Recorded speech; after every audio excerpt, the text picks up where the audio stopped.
Коли серце нагадує про себе, Кратал. Кратал – природна сила для вашого серця. Щодо Давосу і зустрічі Зеленського, він зустрівся з очільником НАТО, генсеком НАТО Єнсом Столтенбергом. І що сказав Столтенберг?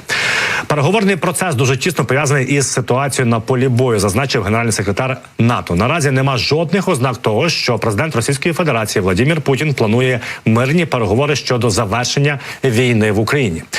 Переконати його у цьому може лише занадто висока ціна продовження військових дій. Таку заяву зробив генеральний секретар НАТО Єнс Столтенберг під час панельної дискусії на Всесвітньому економічному форумі у Давосі у вівторок, 16 січня. Процитуємо.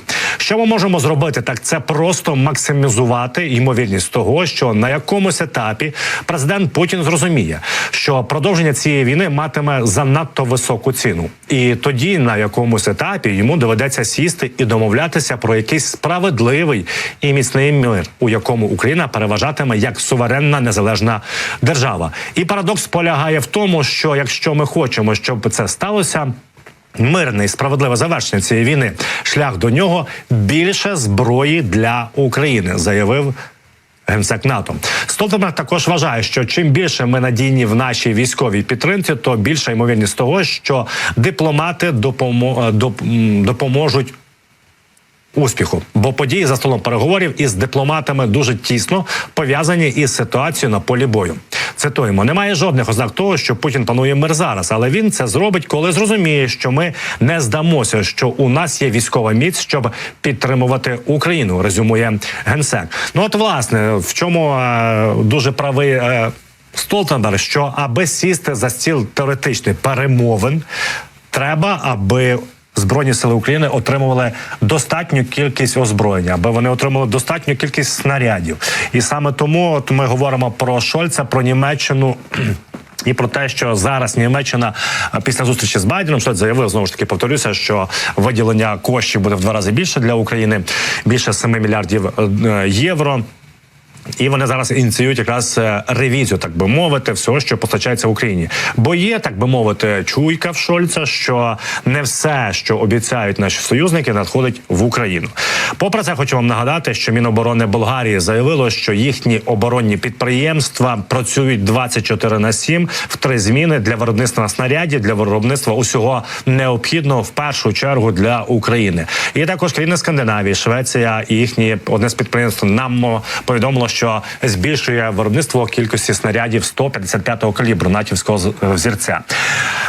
Дуже будемо сподіватися, що ці кроки наших союзників вплинуть на інших наших партнерів європейських, і вони також нарощуватимуть виробництво для України. Це ж, зрозумійте, не мета, що і теза, що давайте нам бігом, бо нам треба. Це теза до того, що ми всі в одній ситуації. Тільки різниця в тому, що наразі Росія напала на Україну і нищить українців в цій війні. Не доведи Господи, це може трапитись із європейськими країнами. От в цьому весь ключ посилу і пояснення, що каже Столтенберг, що давайте зупинимо Росію зараз. Тому що прецеденти в історії вже були, коли диктатора, коли терориста не зупиняли, намагалися з ним домовитись, і це все завершилось дуже плачевно.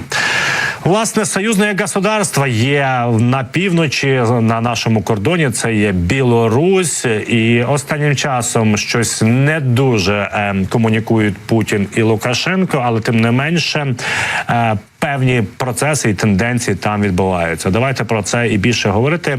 Зараз з нами на зв'язку Сергій Бульба, засновник Білого легіону, керівник ініціативи «Білорусь 2.0. Робимо разом».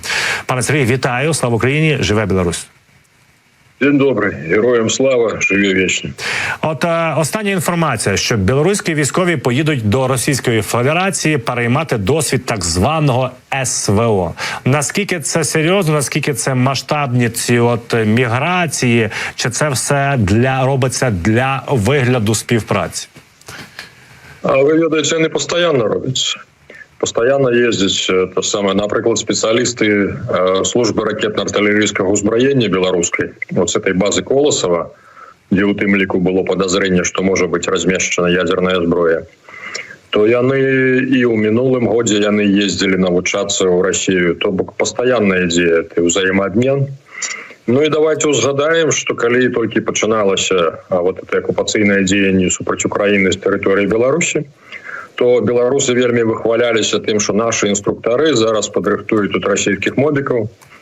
Ну і недзе літаральна за колькі месяцаў, у прынцыпе, вот гэты поток аптымізма іхні, ён як бы так, цалкам знік. Таму што ўсе зразумелі, што беларускія інструктары, яны не маюць ніякага ні баявого, ні практычнага досведу, што ўсё это чыста тэарэтычна. І на сённяшні дзень мы назіраем абсалютна адваротную тэндэнцыю, калі якраз беларусы ўжо едуць пастаянным потокам, едуць навучацца ў Расію.